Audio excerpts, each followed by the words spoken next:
La mañana del 24 de diciembre de 1971 amaneció en Lima, Perú, con el bullicio típico de una víspera de Navidad. Miles de peruanos se apresuraban en el aeropuerto internacional Jorge Chávez, cargados de regalos y con la ilusión de reunirse con sus familias. Entre la multitud, una joven de 17 años caminaba junto a su madre hacia la puerta de embarque. Su nombre era Julián Koepke y acababa de graduarse de la escuela secundaria la noche anterior. Con su vestido de verano sin mangas y sandalias, lucía radiante, lista para celebrar la Navidad con su padre en Pucallpa, una ciudad en plena selva amazónica. Julián no era una adolescente común. Hija de Hans Wilhelm Köpke y María Köpke, dos reconocidos científicos alemanes, había crecido entre la biodiversidad más rica del planeta. Su padre era un prestigioso biólogo especializado en zoología tropical, mientras que su madre María era una ornitóloga de fama internacional, tan destacada que al menos 3 especies de aves amazónicas llevaban su apellido. La estación de investigación que sus padres dirigían, llamada Panguana, ubicada a orillas del río Yuyapichis, en plena Amazonía peruana, había sido el hogar de Julián durante largos períodos de su infancia. Desde los 4 años, Julián había aprendido a distinguir los cantos de las aves, a identificar plantas venenosas, a reconocer los sonidos de la selva y a respetar sus peligros. Mientras otras niñas jugaban con muñecas, ella tenía como mascota un pequeño tucán. Sus padres le habían transmitido un amor profundo por la naturaleza y, sin saberlo, conocimientos que pronto salvarían su vida. En Panguana, la familia vivía en condiciones rudimentarias, en chozas construidas con materiales locales, alejados de toda civilización. Allí no había electricidad, ni agua corriente, ni comodidades modernas. Solo la inmensidad verde de la Amazonía y sus infinitos secretos. Ese día de Nochebuena, madre e hija no habían planeado originalmente volar con Lanza, una aerolínea peruana que ya acumulaba un historial preocupante. Un año antes exactamente, el 9 de agosto de 1970, el vuelo 502 de Lanza se había estrellado en Cusco, cobrando la vida de 102 personas, entre ellas 67 estudiantes estadounidenses que participaban en un programa de intercambio cultural. Las investigaciones posteriores revelaron negligencias alarmantes. Algunos mecánicos de la aerolínea no estaban certificados para trabajar en aviones, sino en motocicletas. Varios tripulantes tenían licencias falsificadas, y las aeronaves no recibían el mantenimiento adecuado. A pesar de este terrible antecedente, Lanza había continuado operando después de un breve cese de actividades. La compañía, que alguna vez contó con 3 aviones Lockheed Electra, ahora solo tenía uno en condiciones de volar: el Mateo Pumacahua, matrícula OBR 941. Los otros 2 habían sido destruidos en accidentes. María Köpke había preferido volar con Faucet Perú, una aerolínea de mayor prestigio, pero cuando intentaron hacer la reserva una semana antes, ya no quedaban asientos disponibles. La urgencia de llegar a Pucallpa para reunirse con Hans Wilhelm, quien las esperaba ansioso en Panguana, las llevó a tomar la decisión fatídica de comprar boletos en Lanza. El vuelo 508 estaba programado para partir a media mañana, pero como era habitual en Lanza, sufrió retrasos significativos. El avión necesitaba trabajos de mantenimiento de último minuto, y por un momento pareció que el vuelo sería cancelado. En la sala de espera, el ambiente era tenso. Familias enteras aguardaban con ansiedad, mirando constantemente el tablero de salidas.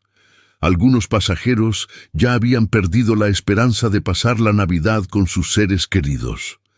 Julián y su madre esperaban pacientemente, confiando en que el problema mecánico se resolvería pronto. Finalmente, después de casi 6 horas de demora, se anunció que el Electra había sido reparado y que el vuelo despegaría. La noticia fue recibida con júbilo en la sala de embarque. Estalló el aplauso. La gente abrazaba a sus acompañantes. Los niños saltaban de alegría. 92 pasajeros, además de 6 miembros de la tripulación, abordaron finalmente el cuatrimotor Lockheed 188 Electra. Era un avión turbohélice de aspecto imponente, fabricado en Estados Unidos durante los años 50.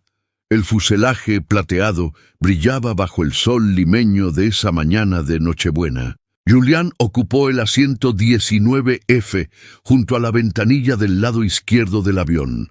Su madre, María, se sentó a su lado en el asiento del medio, mientras que un pasajero de considerable peso ocupó el asiento del pasillo. Desde su posición privilegiada, Julián podía observar el ala izquierda del avión y el motor externo. A las 12 del mediodía, aproximadamente, el Electra comenzó a rodar por la pista.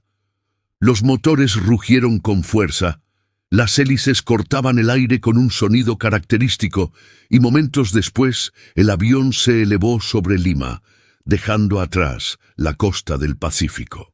El plan de vuelo era relativamente simple: volar hacia el este, cruzar la cordillera de los Andes peruanos y adentrarse en la vasta extensión de la selva amazónica hasta llegar a Pucallpa. El viaje completo duraría aproximadamente 1 hora. A medida que el avión ganaba altitud, Julián miraba por la ventana las cumbres nevadas de los Andes, desplegándose debajo de ella como gigantes dormidos. El paisaje era sobrecogedor. Pronto, esas montañas dieron paso a un océano verde infinito. La Amazonía peruana se extendía hasta donde alcanzaba la vista. Un tapiz impenetrable de vegetación que ocultaba innumerables secretos. En la cabina, los pasajeros charlaban animadamente sobre sus planes navideños. Algunos leían revistas, otros dormitaban, y varios niños correteaban por el pasillo hasta que sus padres los regañaban.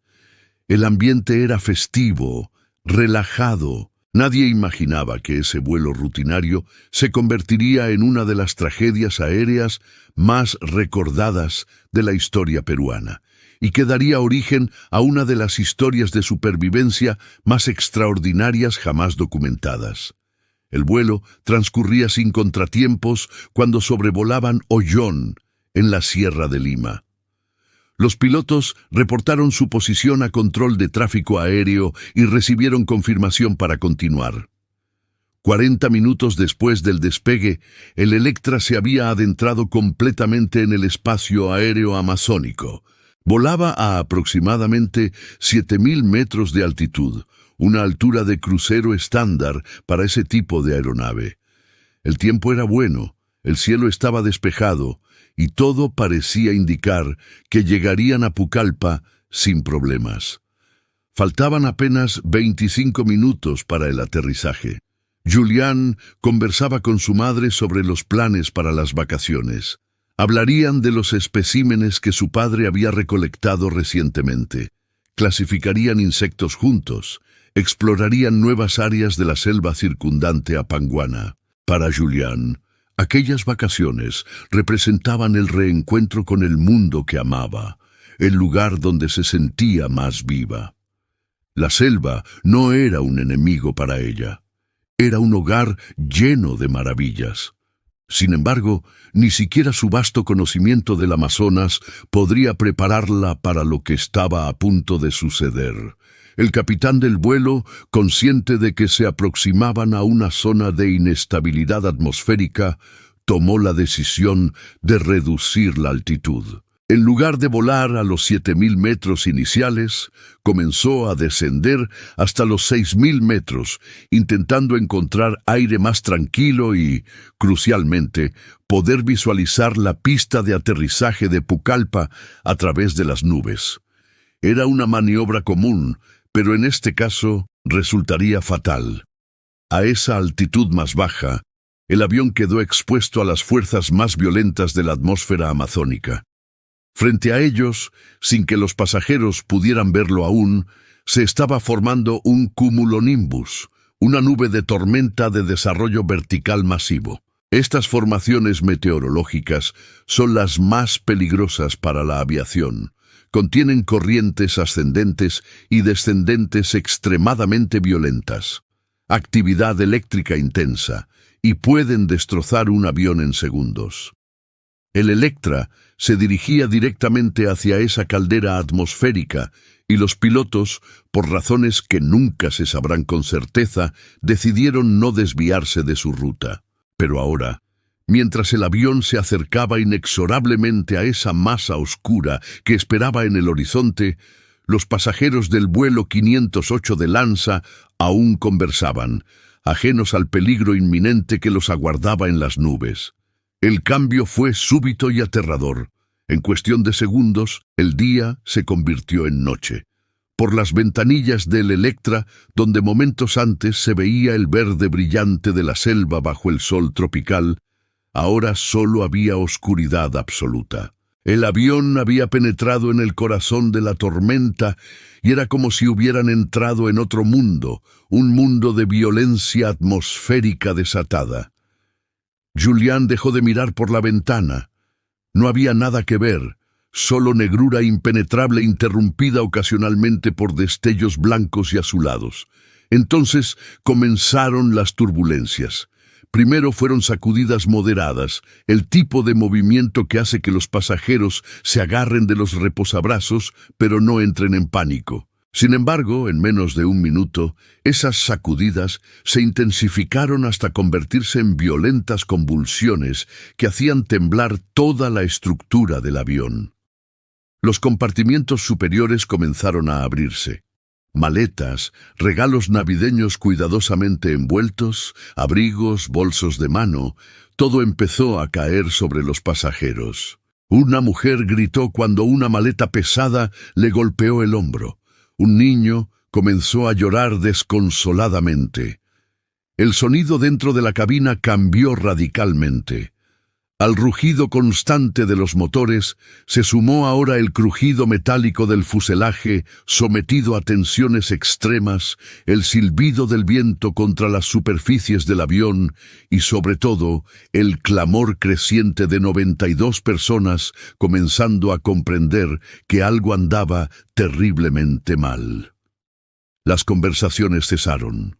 Los rostros se tornaron pálidos. Algunos pasajeros comenzaron a rezar en voz alta, sus plegarias mezclándose con los gritos de terror que ya empezaban a escucharse desde diferentes puntos de la cabina. Julián sintió que su madre le apretaba la mano con fuerza. María Kopke, la científica que había pasado años estudiando las aves de la Amazonía, que había enfrentado innumerables peligros en la selva sin pestañear, ahora tenía el rostro tenso de miedo. Julián intentó decir algo. Quiso preguntar si todo estaría bien, pero las palabras no salieron de su garganta. Madre e hija se miraron a los ojos durante un instante que pareció eterno, comunicándose sin palabras, compartiendo un terror que no necesitaba ser verbalizado. Intentaron hablar, pero el rugido de la tormenta y los gritos ahogaban cualquier conversación. Los relámpagos comenzaron a aparecer por todas partes. No eran destellos lejanos en el horizonte, sino rayos que estallaban justo al lado del avión, iluminando momentáneamente el interior de la cabina con una luz cegadora y azulada. El trueno que seguía a cada rayo no llegaba con retraso, como sucede cuando una tormenta está lejos.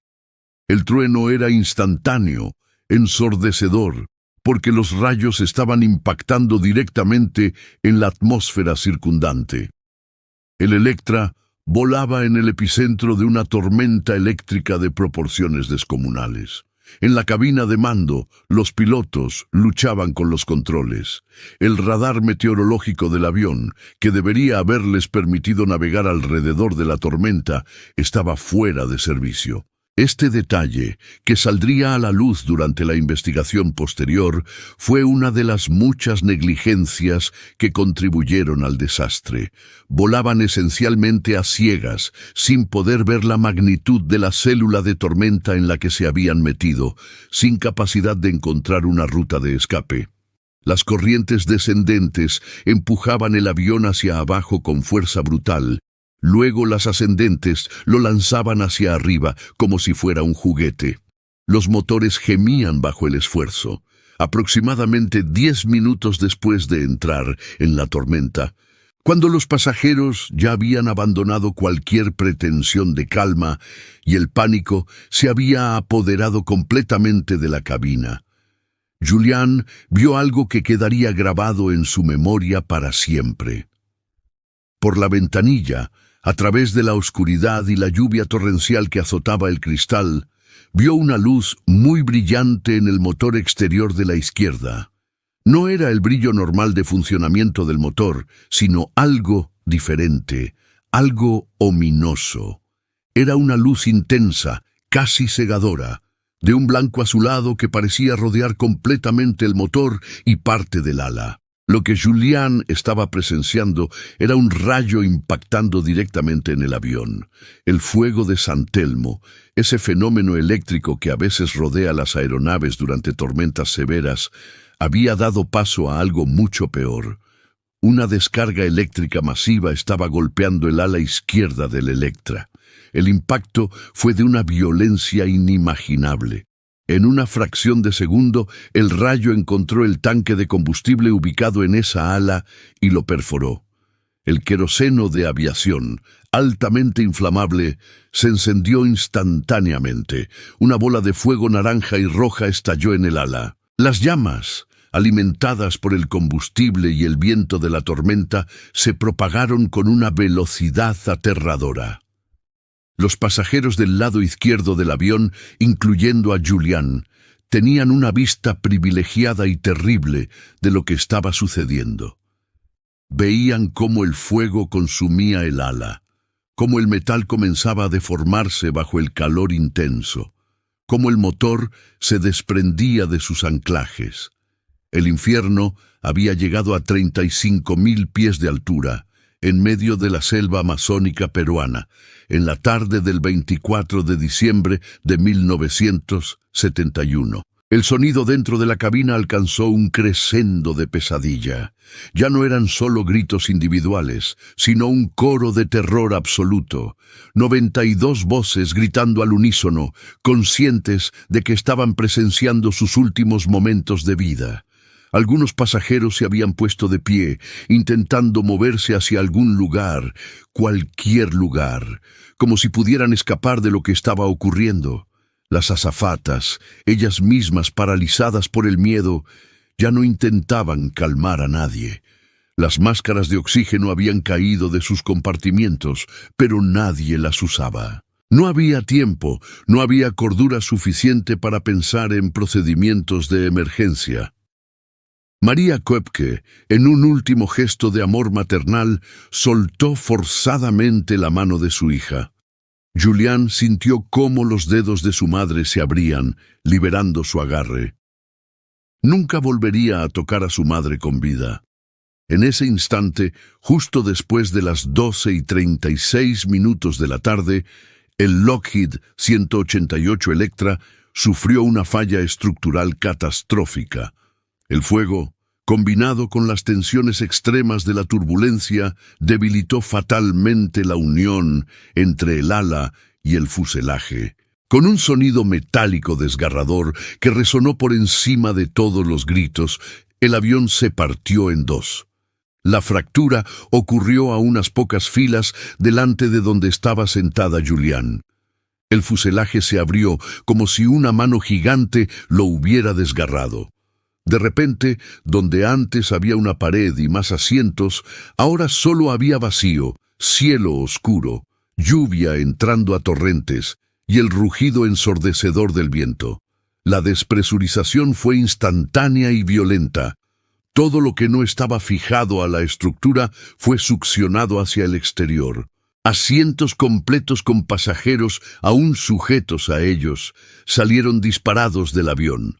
Personas, equipaje, fragmentos del interior de la cabina, todo fue expulsado hacia el vacío. Julián sintió que su asiento se movía. No estaba segura de lo que estaba sucediendo. Su mente no podía procesar la velocidad a la que todo se desintegraba. Un momento estaba dentro del avión, al lado de su madre, y al siguiente estaba cayendo. El cinturón de seguridad que llevaba abrochado, ese simple mecanismo de nylon y metal que normalmente solo sirve para mantener a los pasajeros en sus asientos durante turbulencias moderadas, ahora era lo único que la conectaba a su asiento. Y su asiento estaba cayendo libremente a través del cielo tormentoso. La hilera completa de asientos donde estaba Julián se había desprendido del fuselaje. Pero en esa fila ya no estaba su madre, ni el pasajero corpulento que ocupaba el asiento del pasillo. Solo quedaba ella, atada a su asiento 19F, girando en el aire, mientras caía desde una altura de aproximadamente 3.200 metros. A su alrededor llovían fragmentos del avión, pedazos de metal retorcido, secciones completas del fuselaje aún envueltas en llamas, otros asientos con pasajeros, maletas desintegrándose en el aire, papeles que flotaban brevemente antes de ser arrastrados por el viento. Durante su caída, Julián permaneció consciente. Esta es, quizás, una de las partes más extraordinarias de su historia, el hecho de que no perdió el conocimiento durante la caída libre. Vio cómo el dosel de la selva amazónica se acercaba cada vez más rápido. La densa vegetación, vista desde arriba, parecía un colchón verde, pero Julián sabía que no era suave. Sabía que cada árbol era de madera dura, que las ramas podrían atravesar un cuerpo humano como lanzas. El viento le azotaba el rostro, le arrancaba el aliento de los pulmones. El sonido era ensordecedor, el silbido del aire a su alrededor, el crujido de su asiento siendo desgarrado por la resistencia atmosférica. Pero entonces algo extraordinario sucedió, algo que desafía toda probabilidad. El asiento de Julián no cayó en línea recta hacia el suelo de la selva. En lugar de eso, comenzó a girar, creando una especie de movimiento rotatorio que generó resistencia al aire. Actuó como un primitivo paracaídas, no lo suficiente para hacer que la caída fuera segura, pero sí para reducir marginalmente su velocidad.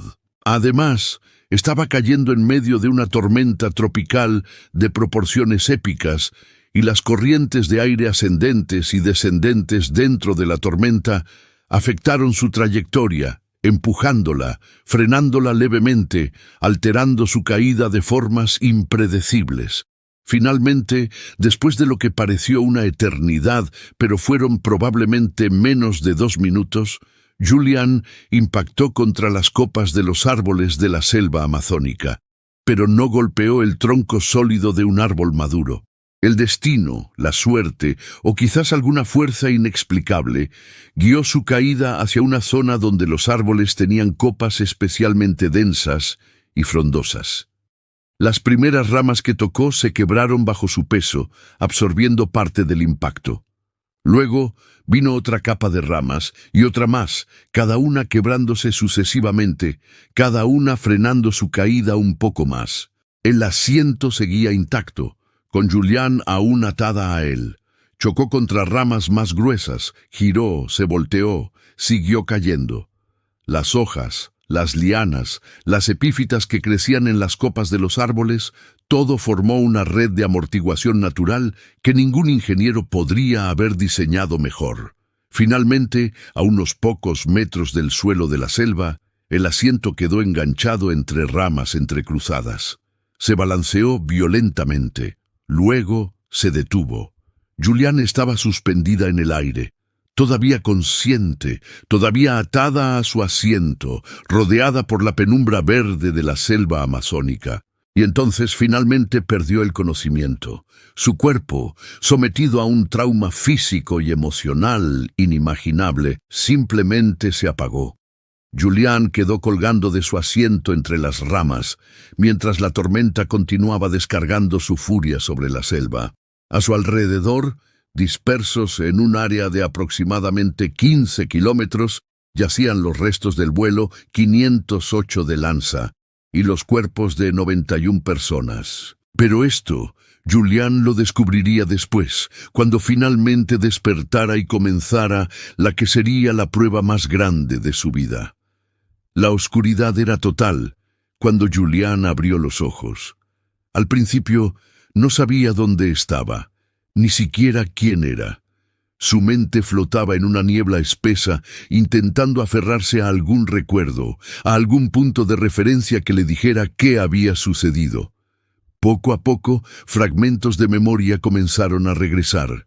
El avión, la tormenta, los gritos, la caída. Con cada recuerdo que emergía, la confusión daba paso al horror. Había estado en un accidente aéreo. Había caído del cielo. Habían pasado aproximadamente 3 horas desde el impacto, aunque Julián no tenía forma de saberlo. El día se había convertido en noche y la selva nocturna es un lugar completamente diferente a la selva diurna. Los sonidos que la rodeaban eran extraños y amenazantes. El croar de ranas gigantes, el chirrido de insectos que nunca había escuchado, el ocasional aullido lejano de algún animal que no podía identificar.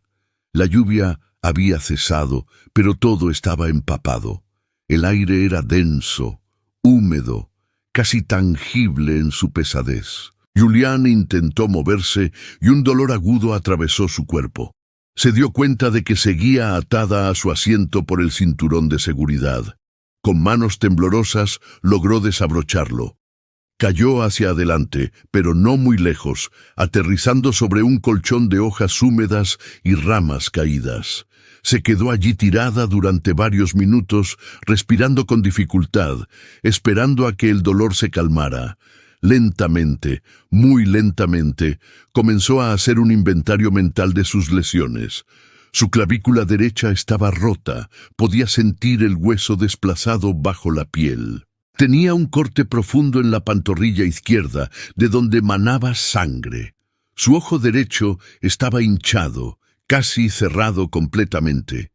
Le faltaban sus gafas, sin las cuales el mundo era un borrón de formas y colores indefinidos. Tenía moretones por todo el cuerpo, rasguños profundos en los brazos y las piernas, y un dolor constante en la rodilla derecha que indicaba que algo estaba mal con el ligamento. Pero estaba viva. Contra toda lógica, contra toda probabilidad, había sobrevivido a una caída de más de 3000 metros. Cuando finalmente logró ponerse de pie, apoyándose en el tronco de un árbol, se dio cuenta de que solo tenía puesta una sandalia. La otra había desaparecido en algún momento durante la caída. Su vestido de verano sin mangas, ese vestido ligero y alegre que había elegido para viajar en un día de Nochebuena, ahora estaba rasgado, sucio de barro y sangre. Era el atuendo menos apropiado imaginable para sobrevivir en la selva amazónica, pero era todo lo que tenía. La noche era demasiado oscura para intentar moverse, así que Julián se arrastró debajo de los restos de su asiento, usando la hilera de asientos como un techo improvisado que la protegiera de la humedad y quizás de algún animal curioso. Se acurrucó en posición fetal, temblando, no tanto por el frío, sino por el shock. El dolor de sus heridas era constante, pero de alguna manera distante, como si le estuviera sucediendo a otra persona. Su mente seguía intentando procesar lo que había ocurrido, pero los pensamientos se deslizaban sin conexión lógica. El avión, su madre, la caída, las nubes oscuras, los gritos. Durante toda esa primera noche, Julián gritó pidiendo ayuda. Gritó el nombre de su madre una y otra vez, hasta que su garganta quedó en carne viva. ¡Mamá! ¡Mamá! ¿Dónde estás? Sus gritos resonaban en la oscuridad de la selva y regresaban a ella en forma de eco distorsionado. Pero no recibió respuesta humana. Solo el coro infinito de la selva le respondía: insectos, ranas, el ocasional graznido de un ave nocturna. Estaba completamente sola, más sola de lo que jamás había estado en su vida. La desesperación amenazaba con abrumarla, pero en algún rincón de su mente, una voz le recordaba las enseñanzas de sus padres.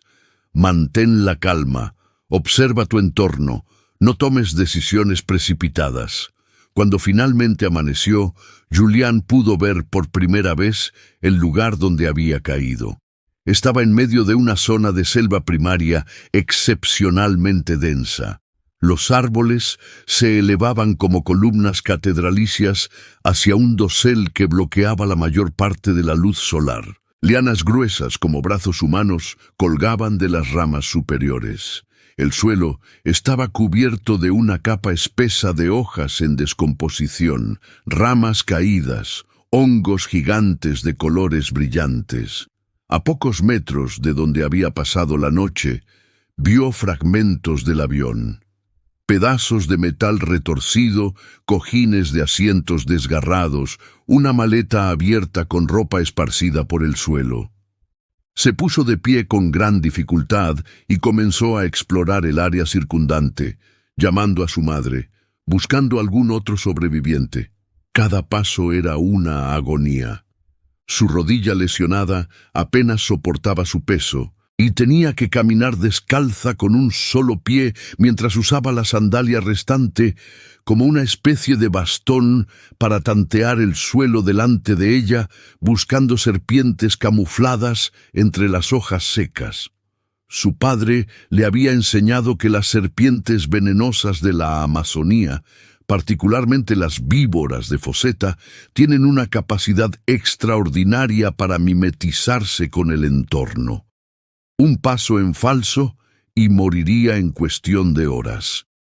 Mientras buscaba, Julián comenzó a encontrar evidencia de que no había sido la única que había sobrevivido inicialmente al impacto. Vio asientos donde había personas atadas, ahora vacíos, con los cinturones de seguridad desabrochados. Vio huellas en el barro, rastros de que alguien había caminado por allí. Encontró un pequeño claro donde parecía que varias personas se habían reunido, evidenciado por las ramas rotas y la vegetación pisoteada. Pero no encontró a nadie vivo. Lo que sí encontró, y lo que la perseguiría en pesadillas durante décadas, fueron cuerpos. El primer cuerpo que vio estaba a unos 50 metros de donde había caído ella. Era una mujer de edad avanzada, aún atada a su asiento, el rostro congelado en una expresión de terror eterno. Julián se acercó temblando, buscando algún signo de vida, pero era obvio que había muerto en el impacto. Siguió caminando y encontró más cuerpos, algunos completos, otros no tanto. La violencia del accidente había sido indescriptible. Vio a un hombre todavía agarrado al reposabrazas de su asiento con tal fuerza que sus dedos habían quedado permanentemente curvados. Vio a un niño pequeño que parecía estar durmiendo, pero cuando se acercó, supo que nunca despertaría. Entonces escuchó un sonido que la llenó de esperanza y terror simultáneamente, el zumbido inconfundible de motores de avión. Por encima del dosel de la selva, invisible desde donde estaba, un avión sobrevolaba la zona. Julián supo inmediatamente que eran equipos de búsqueda. Gritó con todas sus fuerzas, agitó los brazos, intentó hacer cualquier cosa para llamar su atención. Pero la vegetación era demasiado densa.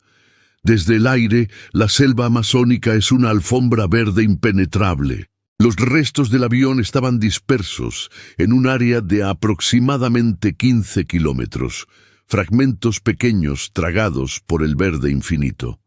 Los aviones de búsqueda pasaron una y otra vez durante los siguientes días, pero nunca vieron nada. Julián sabía lo que tenía que hacer. Su padre le había dado un consejo crucial años atrás, cuando ella era apenas una niña explorando Panguana por primera vez. Si alguna vez te pierdes en la selva y encuentras agua corriente, síguela. Un arroyo se convierte en un riachuelo en un río, y junto a los ríos siempre hay gente. Este conocimiento, transmitido casualmente durante una caminata familiar, ahora era la diferencia entre la vida y la muerte. Al segundo día, después del accidente, Julián escuchó el sonido de agua goteando.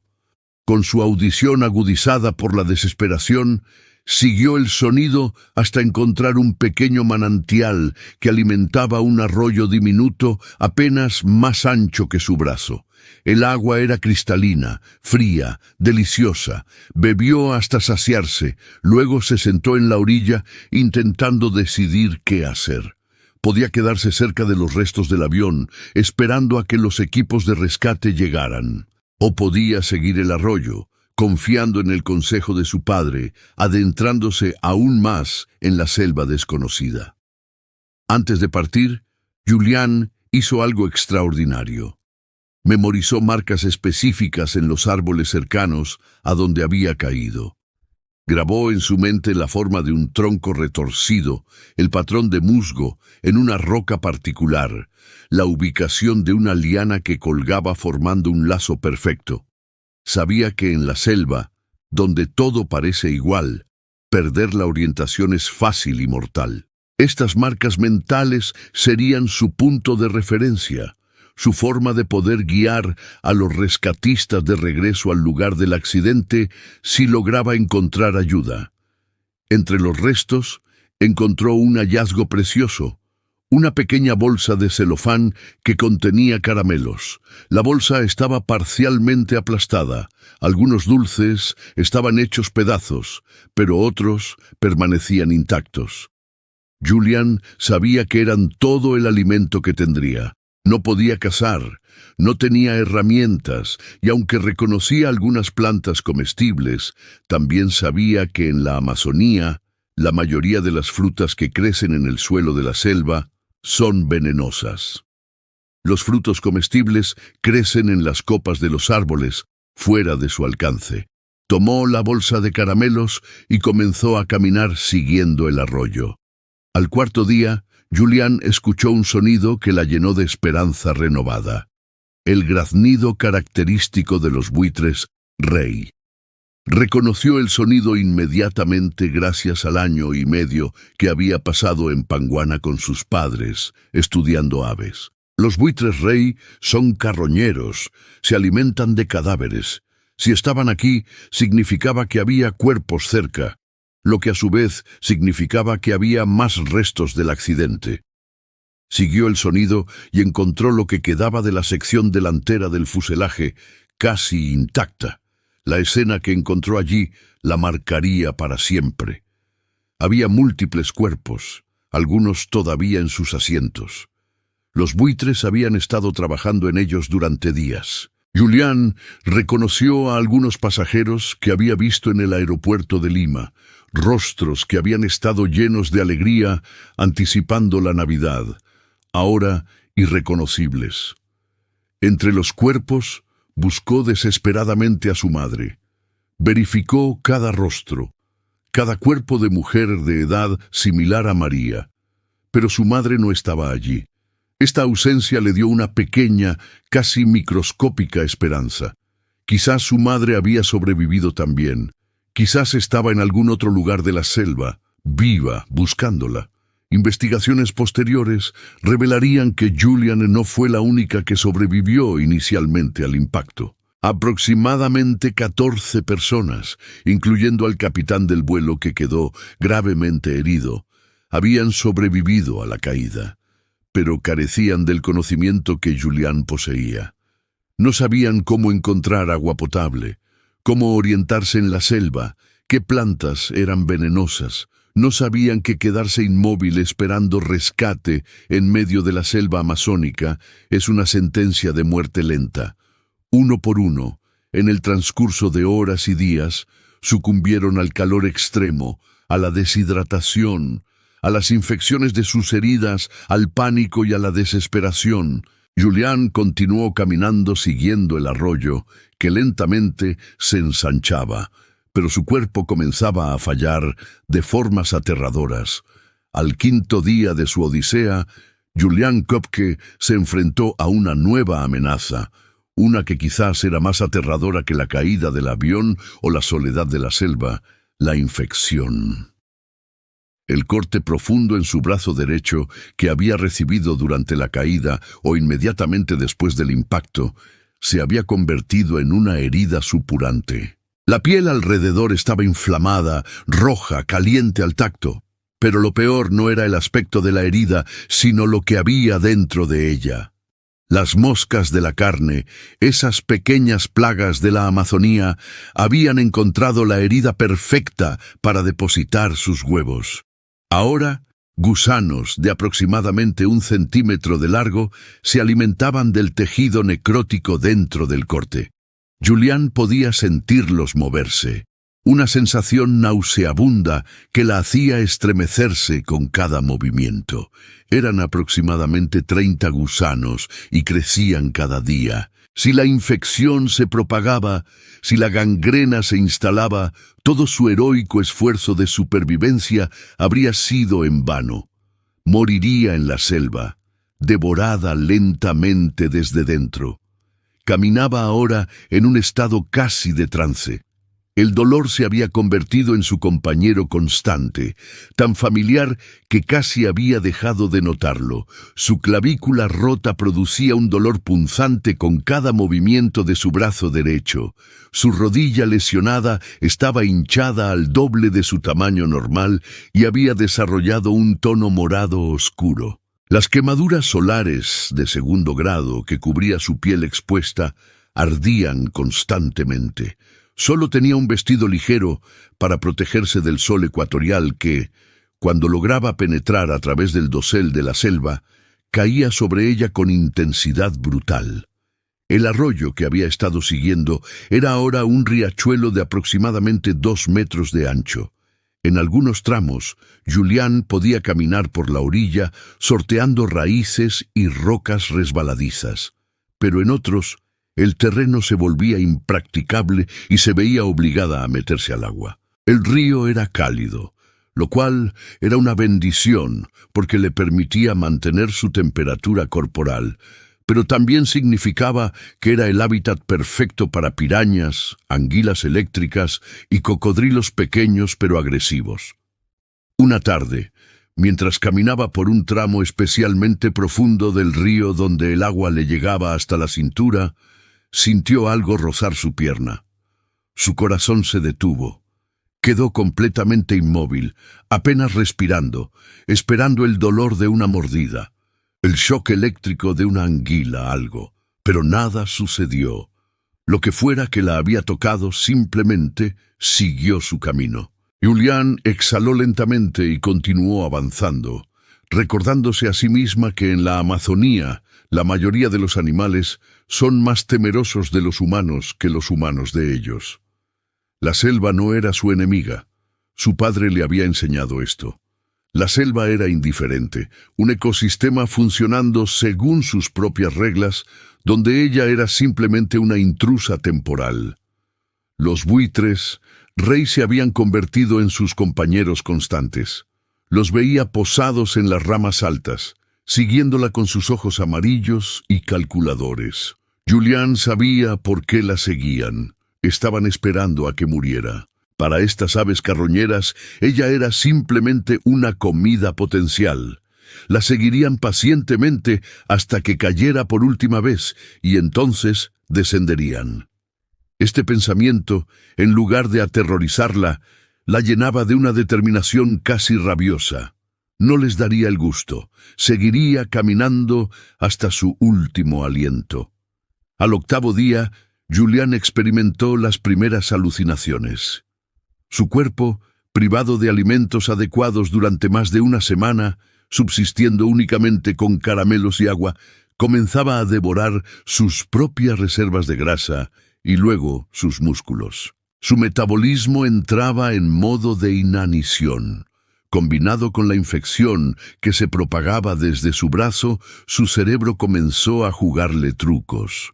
Veía casas entre los árboles que desaparecían cuando se acercaba. Escuchaba voces llamándola por su nombre, conversaciones en alemán y español que se desvanecían cuando intentaba responder.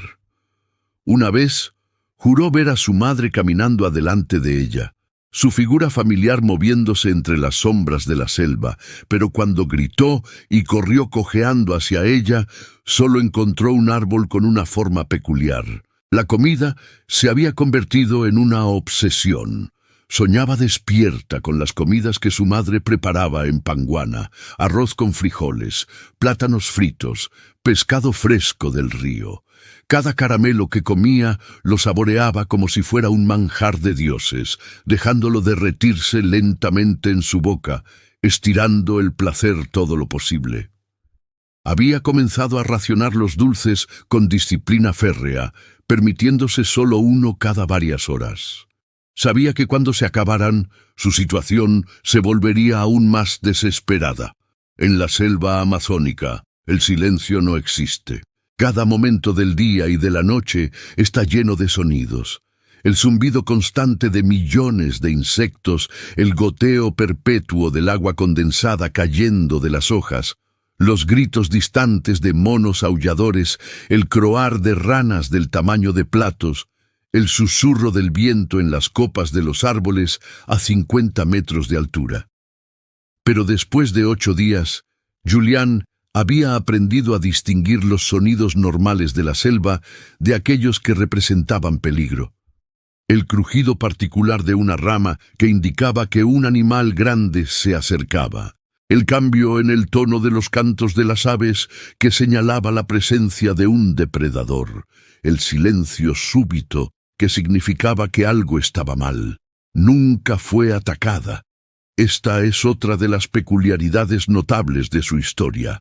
A pesar de pasar 11 días caminando por uno de los ecosistemas más biodiversos y potencialmente peligrosos del planeta, ningún animal la atacó. No fue mordida por serpientes venenosas, aunque las había visto reconociendo sus patrones de color entre las hojas. No fue atacada por jaguares, aunque había visto sus huellas frescas en el barro junto al río. Las hormigas bala, cuya picadura es considerada una de las más dolorosas del mundo, hormigueaban constantemente alrededor de ella, pero nunca la picaron. Los caimanes pequeños que veía asoleándose en las rocas se deslizaban al agua cuando ella se acercaba, pero nunca agresivamente. Era como si la selva, esa entidad viva y respirante que tantos consideran un infierno verde, hubiera decidido tolerarla. Sus padres le habían enseñado que el pulmón del planeta no es el enemigo que las películas de Hollywood pintan. La Amazonía es peligrosa, sí, pero no malévolamente. Es peligrosa de la manera que el océano es peligroso, o las montañas o el desierto. Es indiferente a la supervivencia humana, pero no activamente hostil. Respétala, entiéndela, y te dará lo que necesitas para sobrevivir. Ignórala, y te devorará sin pensarlo 2 veces. Al 10º día, Julián estaba al límite de su resistencia física. Se tambaleaba más que caminaba, arrastrando su pierna herida, usando ramas caídas como muletas improvisadas. El río se había ensanchado considerablemente. Ahora tenía quizás 10 metros de ancho y fluía con más fuerza. Esto era una buena señal. Significaba que se estaba acercando a una zona donde podría haber asentamientos humanos. Pero también presentaba nuevos desafíos. El agua era más profunda, las corrientes más fuertes.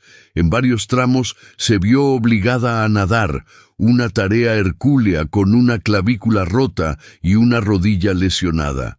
Durante uno de estos tramos de natación, perdió su única sandalia restante. La sintió deslizarse de su pie, arrastrada por la corriente. Intentó atraparla, pero era demasiado lenta, demasiado débil. La vio flotar río abajo, dando vueltas en la corriente hasta que desapareció alrededor de una curva. Ahora estaba completamente descalza. Cada paso se convertiría en una agonía de pequeños cortes, espinas enterrándose en sus plantas, el constante peligro de pisar algo que podría matarla. Esa noche, exhausta más allá de toda descripción, Julián se dejó llevar por el río. Simplemente se recostó en el agua, flotando boca arriba, dejando que la corriente la llevara. Las estrellas comenzaban a aparecer entre los claros del dosel, pequeños puntos de luz en la oscuridad creciente. Por primera vez en días, sintió algo parecido a la paz. Si iba a morir, pensó, que fuera así, flotando en un río amazónico bajo el cielo estrellado. Había luchado con cada fibra de su ser, había hecho todo lo que podía. Si no era suficiente, al menos podía decir que no se había rendido. Pero entonces, justo cuando la oscuridad amenazaba con tragarla por completo, vio algo que hizo que su corazón se acelerara. En la orilla del río, apenas visible en la luz menguante del atardecer, había una silueta oscura, una estructura hecha por el hombre. Un barco. Julián Köpke salió del agua con las últimas reservas de energía que le quedaban. Se arrastró hacia la orilla embarrada, tosiendo, temblando, apenas capaz de creer lo que sus ojos le mostraban. El barco estaba amarrado a un poste de madera plantado firmemente en el suelo.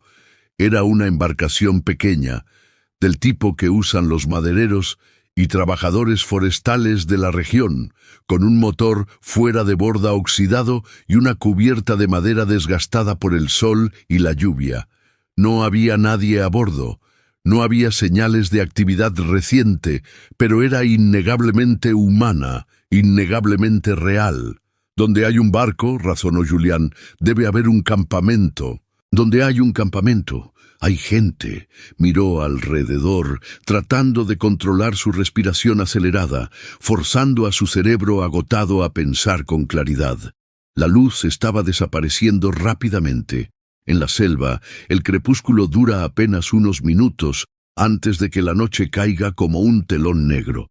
Tenía que encontrar refugio antes de que oscureciera por completo. Entonces lo vio, un sendero rudimentario que se alejaba del río, adentrándose en la vegetación. Era apenas visible, más una sugerencia que un camino real, pero los arbustos a los lados habían sido cortados recientemente. Siguió el sendero durante aproximadamente 50 metros y emergió en un pequeño claro. Allí, como una visión surgida de sus alucinaciones, pero gloriosamente real, había una cabaña. Era una estructura simple, elevada sobre pilotes para protegerla de las inundaciones, con paredes de madera sin pulir y un techo de hojas de palma entrelazadas. No había luces encendidas, no había sonidos de ocupación. El campamento estaba vacío. Los trabajadores, quienesquiera que fueran, debían estar en otra parte, quizás en un sitio de Tala río arriba, y solo regresaban aquí ocasionalmente. Julián subió los escalones de madera que conducían a la entrada de la cabaña. Cada escalón era un desafío monumental para su cuerpo destrozado. Finalmente llegó a la puerta, que no tenía cerradura, solo un simple pestillo. La empujó y entró. El interior era austero, algunos catres con colchones delgados, una mesa tosca, utensilios de cocina básicos colgados de ganchos en la pared, un almacén improvisado con provisiones. Y allí, en un rincón, vio algo que sería su salvación: bidones de gasolina. Julián recordó algo que había aprendido años atrás, observando a sus padres tratar animales enfermos en Panguana. Cuando el perro de la familia desarrolló una infestación de gusanos en una herida, su padre había usado queroseno para matarlos. El combustible sofocaba a los parásitos, obligándolos a salir de la herida o morir. Era brutal, increíblemente doloroso, pero efectivo. Julián sabía que tenía que hacer algo con los gusanos en su brazo. La infección estaba empeorando cada día. Podía sentir la fiebre comenzando a apoderarse de ella, el calor no natural irradiando desde la herida. Con manos temblorosas, abrió uno de los bidones de gasolina. El olor acre llenó sus fosas nasales, haciendo que sus ojos lloraran. Vertió un poco en su mano y luego, respirando profundamente, lo derramó directamente sobre la herida abierta en su brazo. El dolor que siguió fue indescriptible. Era como si hubiera sumergido su brazo en fuego líquido.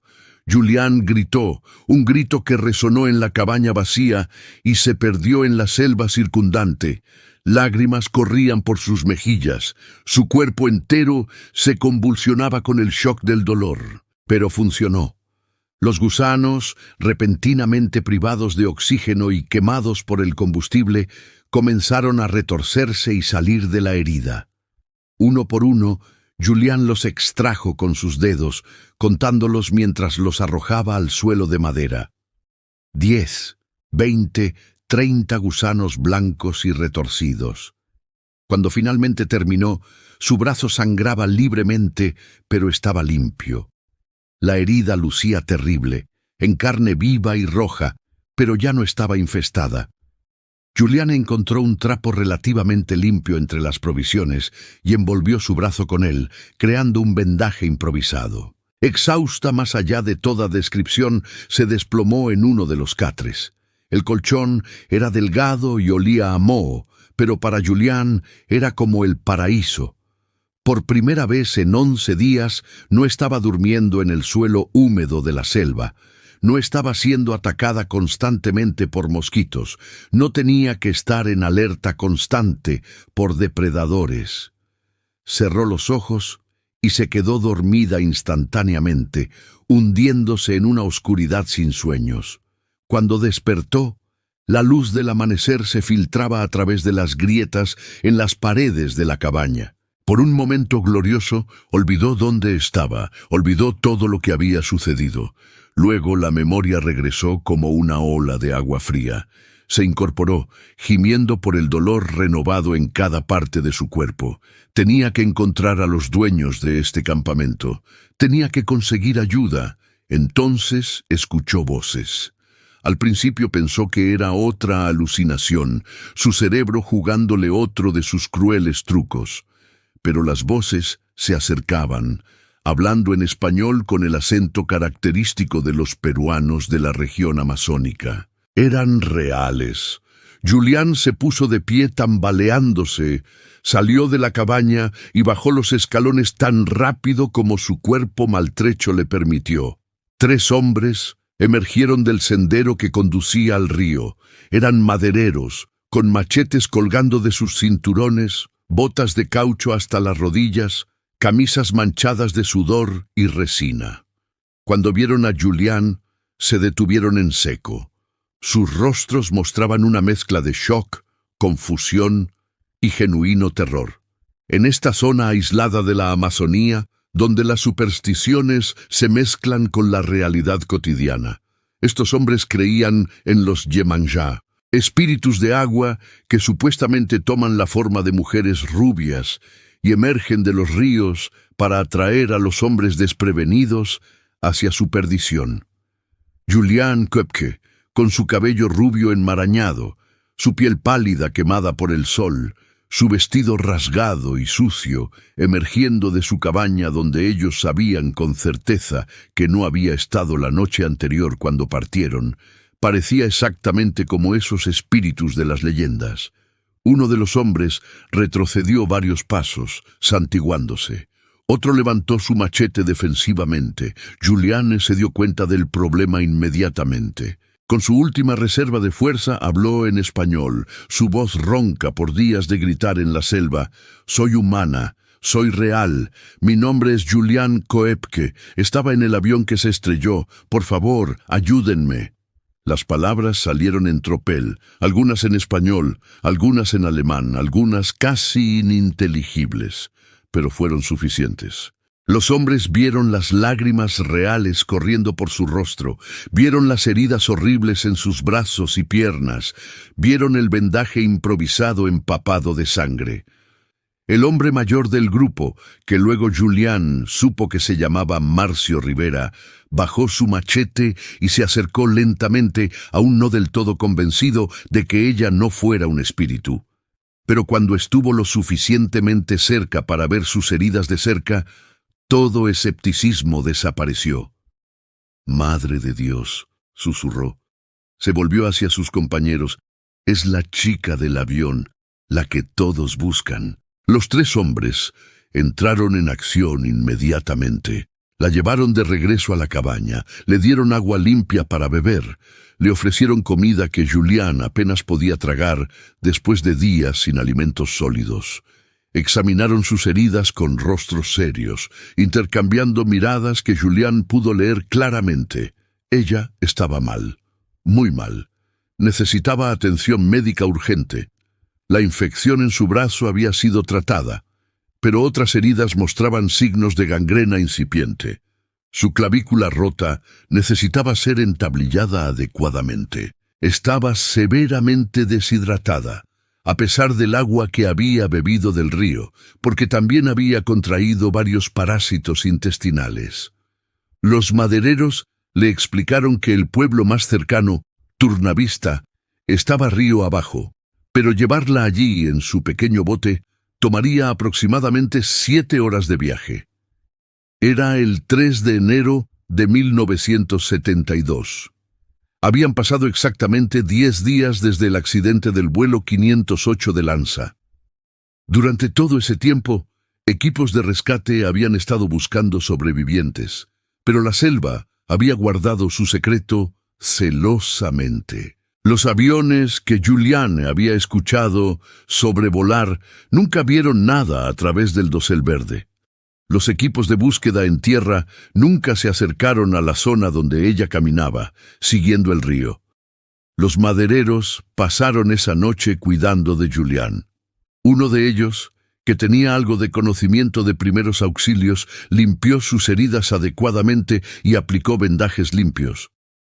Otro le preparó una sopa simple pero nutritiva, alimentándola lentamente con una cuchara porque las manos de Julián temblaban demasiado para sostenerla ella misma. El tercer hombre se quedó despierto toda la noche, vigilando, asegurándose de que ella siguiera respirando, que la fiebre no empeorara demasiado. Al día siguiente, temprano en la mañana, comenzaron el viaje río abajo hacia Turnavista. Julián yacía en el fondo del bote, cubierta con una lona para protegerla del sol.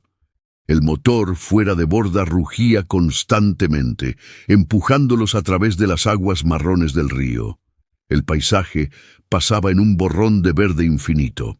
Julián entraba y salía de la conciencia, su cerebro agotado, finalmente permitiéndose descansar ahora que sabía que estaba a salvo, que había gente cuidándola. Cuando llegaron a Turnavista, la noticia de su llegada ya los había precedido. Uno de los madereros había logrado enviar un mensaje por radio a través de una red de comunicación improvisada que conectaba los campamentos aislados de la región. El pequeño muelle estaba lleno de gente, residentes locales, autoridades y, crucialmente, un piloto llamado Jerry Cobb. Jerry Cobb era una figura extraordinaria por derecho propio. Había sido la primera mujer en el mundo en completar el entrenamiento de astronautas de la NASA durante los años 60, aunque nunca llegó a volar al espacio debido a las políticas discriminatorias de género de la época. Después de esa decepción, había dedicado su vida a trabajos humanitarios volando una pequeña avioneta bimotor por toda la Amazonía peruana, llevando suministros a tribus indígenas aisladas, evacuando enfermos, siendo los ojos y oídos de la civilización en una de las regiones más remotas del planeta. Cobb había estado monitoreando la situación desde el accidente del vuelo 508. Había volado múltiples misiones de búsqueda, sobrevolando la densa selva día tras día, buscando cualquier señal de sobrevivientes.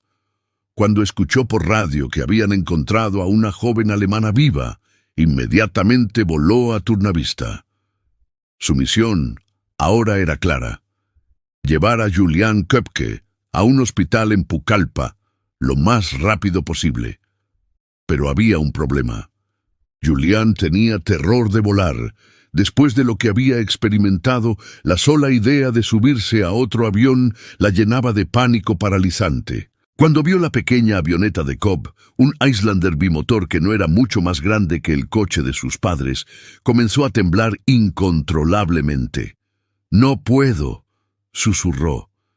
«No puedo subir ahí». Jerry Cobb se arrodilló junto a ella, tomó sus manos suavemente. «Lo sé», dijo en un español lento y comprensivo. «Lo sé y no te culpo, pero mira tus heridas. Necesitas un doctor, un hospital real, antibióticos. Si no llegas pronto, las infecciones te matarán. Sobreviviste a lo imposible, Julián. No dejes que el miedo te mate ahora». Sus palabras, dichas con firmeza pero también con infinita compasión, llegaron a través del terror de Julián. Asintió débilmente. El vuelo a Pucallpa fue corto, quizás 45 minutos, pero para Julián fue una eternidad. Cada minuto de turbulencia, cada cambio en el sonido del motor la hacía estremecerse. Mantenía los ojos cerrados con fuerza, sus uñas clavándose en el asiento, respirando en pequeños jadeos superficiales.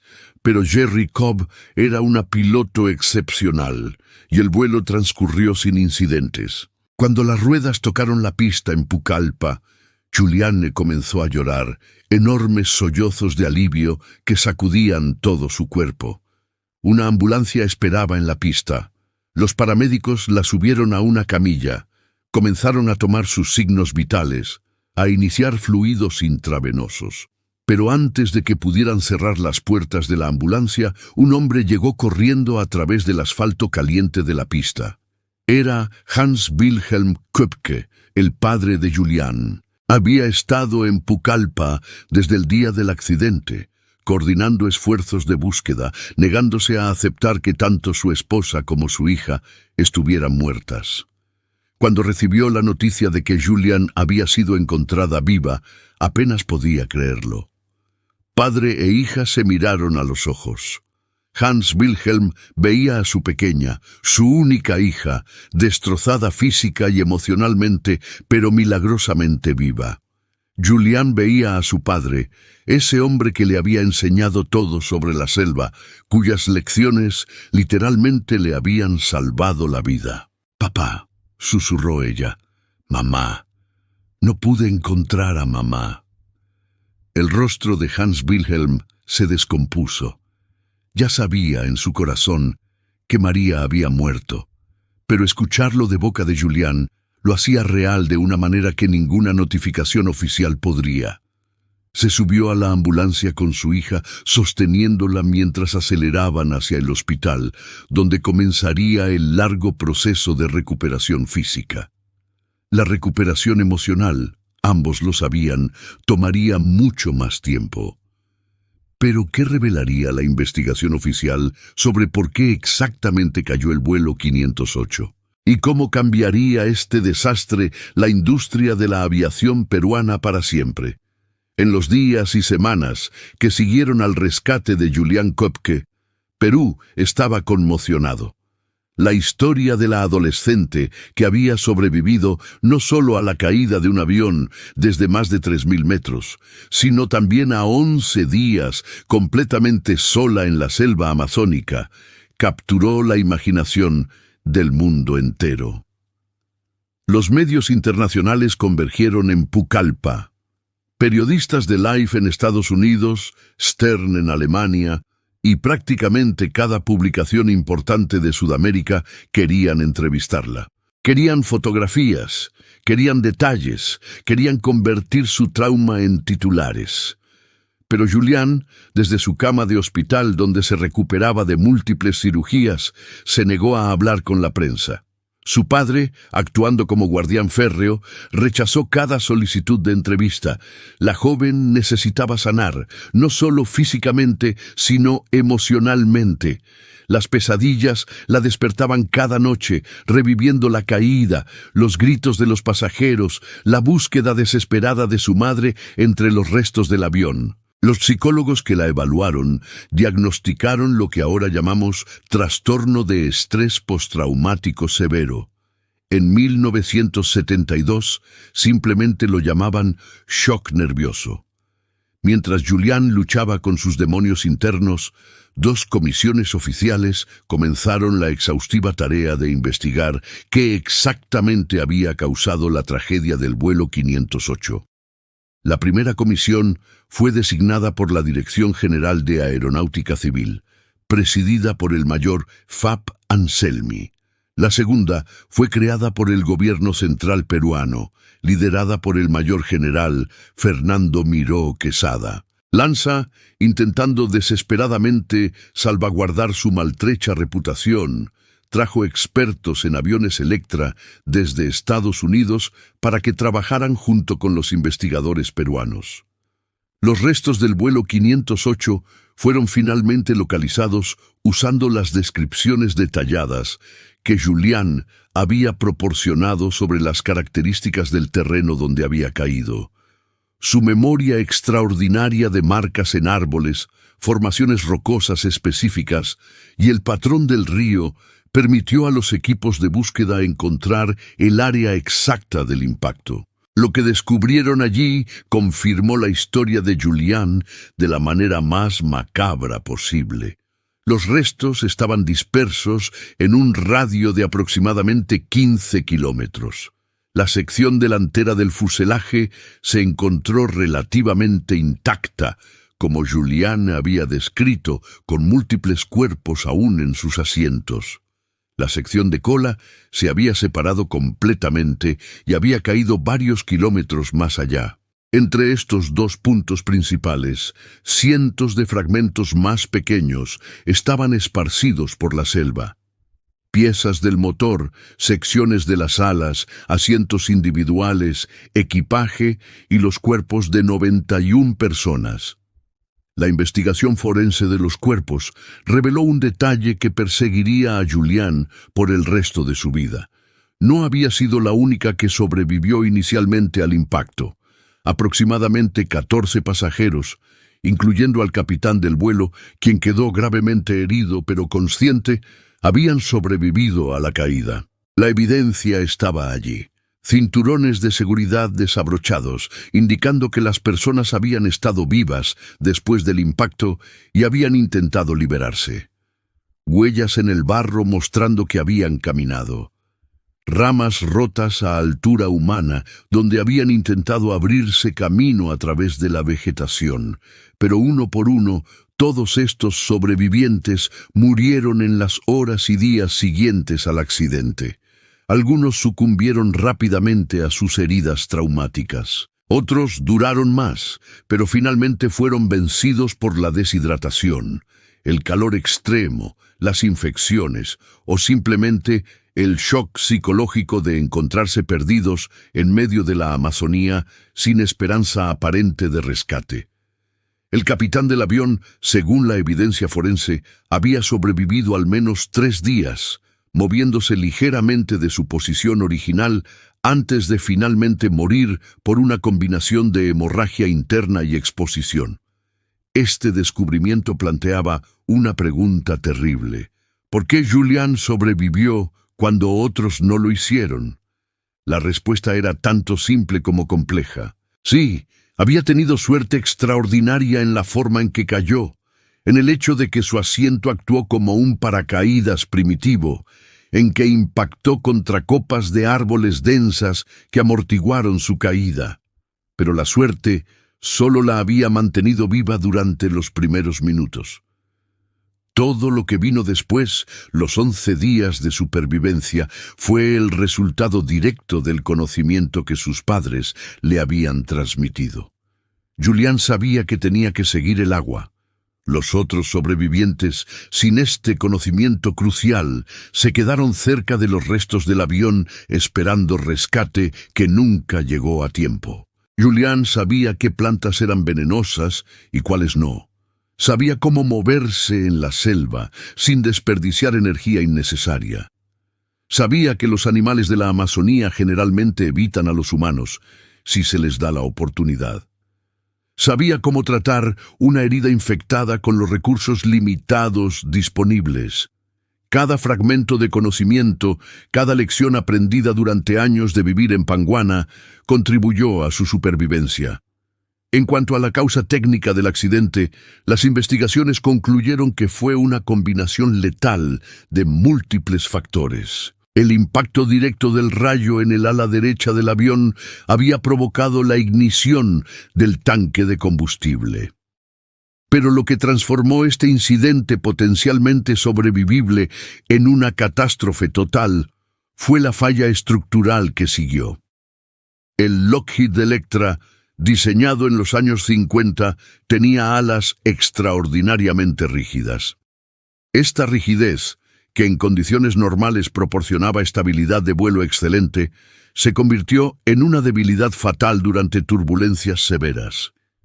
Las alas no podían flexionarse adecuadamente para absorber las tensiones extremas impuestas por la tormenta. Combinado con el fuego, que debilitó los puntos de unión estructurales, esto resultó en la fractura catastrófica del fuselaje. El hecho de que el radar meteorológico del avión estuviera fuera de servicio significaba que los pilotos habían volado directamente hacia el corazón de un cumulonimbus sin saber la magnitud real del peligro.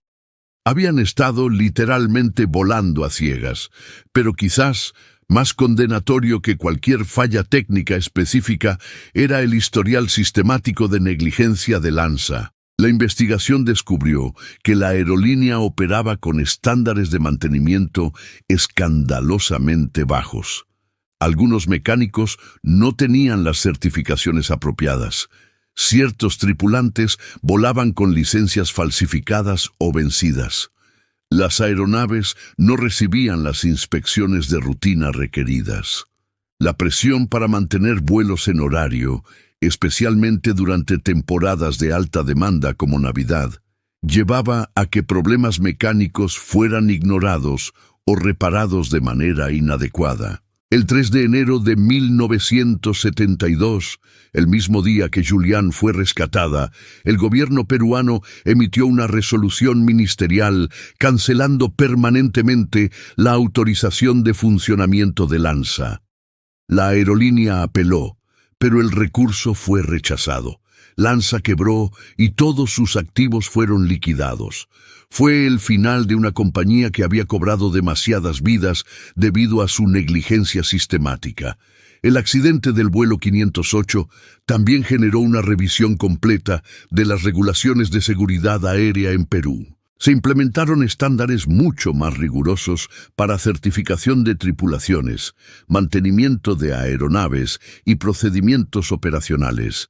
Las autoridades establecieron controles más estrictos sobre las condiciones meteorológicas que permitían vuelos, especialmente sobre la región amazónica, donde las tormentas pueden desarrollarse con rapidez aterradora. Aunque estos cambios llegaron demasiado tarde para las 92 víctimas del vuelo 508, ayudaron a prevenir tragedias similares en el futuro. Julián pasó varias semanas en el hospital de Pucallpa antes de ser considerada lo suficientemente estable para viajar. Su recuperación física fue lenta pero constante. Los cirujanos repararon su clavícula con placas metálicas. Su rodilla requirió cirugía reconstructiva para reparar el ligamento desgarrado. Las infecciones en sus múltiples heridas fueron tratadas con antibióticos potentes. Las quemaduras solares sanaron gradualmente, aunque dejarían cicatrices permanentes. Cuando finalmente fue dada de alta, Julián y su padre regresaron a Alemania. Ambos necesitaban alejarse de Perú, al menos temporalmente, para procesar su duelo y comenzar el largo camino hacia la sanación emocional. El cuerpo de María Kopke había sido recuperado semanas después del accidente, identificado a través de registros dentales. Fue enterrada en Lima, la ciudad donde había vivido y trabajado durante tantos años, estudiando las aves que tanto amaba. En Alemania, Julián intentó recuperar alguna apariencia de vida normal. Continuó sus estudios, determinada a cumplir la promesa que se había hecho a sí misma durante aquellos días desesperados en la selva. Si sobrevivía, haría algo significativo con su vida. Se inscribió en la Universidad de Kiel, la misma institución donde sus padres se habían conocido décadas atrás. Estudió zoología y biología, siguiendo los pasos de su familia. Las pesadillas continuaron durante años. Soñaba repetidamente con la caída, con buscar desesperadamente a su madre entre los escombros, con los buitres siguiéndola. Soñaba con los rostros de otros pasajeros que había visto muertos en la selva, personas que nunca conoció en vida, pero cuyos últimos momentos había presenciado. La pregunta que la atormentaba más que cualquier otra era simple, pero imposible de responder. ¿Por qué ella? ¿Por qué había sobrevivido cuando 91 personas, incluyendo su madre, habían muerto? La terapia ayudó, pero Julián entendió que nunca superaría completamente lo que había experimentado. No se supera algo así. En cambio, aprendió a vivir con ello, a integrarlo en su identidad sin dejar que la definiera completamente. Se graduó con honores en 1987, obteniendo su doctorado en zoología. Su especialidad, el estudio de murciélagos, aquellas criaturas nocturnas que habitan los mismos bosques amazónicos donde casi había muerto. Eventualmente, Julián regresó a Perú. No podía mantenerse alejada. La selva es el lugar que tantos consideran un infierno verde. Era para ella algo mucho más complejo. Sí, la selva le había quitado a su madre, pero la selva también la había protegido. La había alimentado con su agua, la había guiado hacia la salvación. En 1998, casi 3 décadas después del accidente, hizo algo extraordinariamente valiente. Regresó al sitio exacto donde había caído. Este regreso fue filmado por el director alemán Werner Herzog para su documental Alas de Esperanza. Herzog tenía su propia conexión con el vuelo 508. Él había estado en el aeropuerto de Lima ese día de Nochebuena de 1971, intentando comprar un boleto en ese mismo vuelo. Estaba en Perú filmando Aguirre, la ira de Dios, y necesitaba volar a Pucallpa. Por alguna razón que nunca pudo explicar completamente, decidió en el último momento no comprar el boleto. Si lo hubiera hecho, habría estado en el vuelo 508 y esta historia habría sido muy diferente. En el documental, Julián camina por la selva que ahora conoce como la palma de su mano, señalando árboles específicos, explicando cómo sobrevivió, rememorando cada detalle con una calma que solo viene de décadas de procesamiento emocional. Su narración es factual, casi clínica, pero ocasionalmente su voz se quiebra al recordar ciertos momentos. Encontrar cuerpos, gritar por su madre, el dolor de extraerse los gusanos del brazo. Julián también escribió un libro sobre su experiencia titulado Cuando caí del cielo, publicado en varios idiomas y convertido en un bestseller internacional. En él comparte no solo los detalles de su supervivencia, sino también reflexiones profundas sobre la selva amazónica, la biodiversidad y la importancia crítica de proteger estos ecosistemas. Su mensaje es claro: la Amazonía no es el enemigo. La verdadera amenaza para la humanidad es la destrucción de estos pulmones del planeta. Hoy, la doctora Juliane Diller-Köpke, como se la conoce profesionalmente, trabaja como bibliotecaria en la colección estatal de zoología de Múnich, Baviera. Se jubiló recientemente después de décadas de servicio a la ciencia, pero su trabajo más importante quizás ha sido con la Fundación Panguana, una organización que ella fundó para proteger y estudiar la estación de investigación que sus padres establecieron décadas atrás. Gracias a sus esfuerzos incansables, Panguana ha sido designada como área protegida por el gobierno peruano. La estación continúa siendo un centro vital de investigación científica sobre la biodiversidad amazónica. Estudiantes de todo el mundo viajan allí para estudiar especies que no se encuentran en ningún otro lugar del planeta. Julián visita Panguana regularmente, caminando por los mismos senderos que recorrió con sus padres cuando era niña, continuando el trabajo que ellos comenzaron. Las cicatrices físicas permanecen. Julián sufre de dolores de cabeza crónicos debido a la dislocación de vértebras cervicales que nunca sanó completamente. Su rodilla le causa problemas, especialmente en clima frío. Las cicatrices en su piel son recordatorios visibles de aquel día, pero también son recordatorios de que sobrevivió, de que fue más fuerte de lo que jamás imaginó posible. La historia de Julián Köpke nos enseña varias lecciones profundas. Primero, la importancia del conocimiento.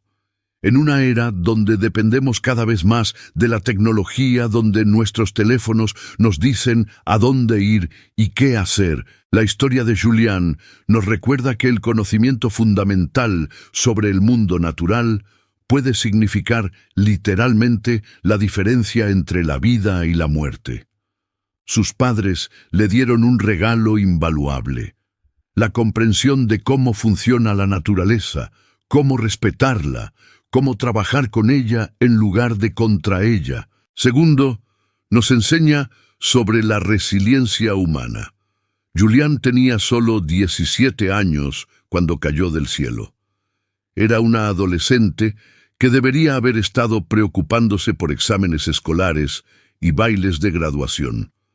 En cambio, se enfrentó a una prueba que habría destruido a la mayoría de los adultos experimentados. Y no solo sobrevivió, sino que salió de esa experiencia determinada a usar su segunda oportunidad de vida para hacer algo significativo. Tercero, nos recuerda el costo terrible de la negligencia corporativa. Las 92 personas que murieron en el vuelo 508 no tenían que morir. Si LANSA hubiera mantenido estándares apropiados de seguridad, si hubiera empleado personal debidamente certificado, si hubiera priorizado la seguridad sobre las ganancias, esa aeronave nunca habría despegado ese día, o al menos habría tenido el equipo funcional necesario para navegar alrededor de la tormenta. Cada vida perdida fue el resultado directo de decisiones negligentes tomadas en salas de juntas corporativas. Cuarto, la historia destaca la importancia de la conservación ambiental. La selva amazónica que salvó a Julián está desapareciendo a un ritmo alarmante. Cada año, miles de kilómetros cuadrados son destruidos por la tala ilegal, la minería, la agricultura y el desarrollo. Con cada hectárea que se pierde, perdemos no solo árboles, sino ecosistemas completos, especies que quizás aún no hemos descubierto, y conocimiento indígena acumulado durante milenios. Julián dedica gran parte de su tiempo ahora a hablar sobre este tema, usando su plataforma para abogar por la protección de la Amazonía. La historia del vuelo 508 de LANSA y la increíble supervivencia de Julián Köpke se ha convertido en parte de la historia de la aviación, un recordatorio de todo lo que puede salir mal y de la capacidad humana extraordinaria para sobrevivir contra pronósticos imposibles. Es una historia que ha inspirado películas, documentales, libros y análisis académicos innumerables. Pero para Julián no es solo una historia, es su vida, su trauma, su triunfo. Es la pérdida de su madre, pero también el redescubrimiento de su propósito. Es una cicatriz que nunca sanará completamente, pero también una fuerza que la impulsa a proteger el mundo natural que la salvó. Si esta historia te ha conmovido, si te ha hecho reflexionar sobre la fragilidad de la vida y la fuerza del espíritu humano, considera suscribirte a este canal. Hay innumerables historias como esta esperando ser contadas, misterios de aeropuertos, tragedias aéreas y sobrevivencias milagrosas que desafían toda lógica. Deja un comentario abajo sugiriendo qué caso te gustaría que investiguemos a continuación. Quizás el misterio del vuelo 370 de Malaysia Airlines, que desapareció sin dejar rastro. O la tragedia de los Andes, donde sobrevivientes tuvieron que tomar decisiones imposibles para seguir con vida. O tal vez el secuestro del vuelo de Dan Cooper, el único caso sin resolver de piratería aérea en la historia de Estados Unidos. Las opciones son infinitas, y cada historia tiene lecciones que enseñarnos. Activa las notificaciones para no perderte ningún episodio. Compartiremos historias que te harán cuestionar lo que creías saber sobre la aviación, sobre la supervivencia humana, sobre los límites de lo posible. Y recuerda, la próxima vez que vueles, la próxima vez que te sientas seguro en la rutina de la vida moderna, piensa en Julian Koschke. Piensa en cómo en un instante todo puede cambiar. Y piensa también en cómo, con conocimiento, determinación y quizás un poco de suerte, el espíritu humano puede superar incluso las pruebas más imposibles. Gracias por ver. Hasta la próxima historia.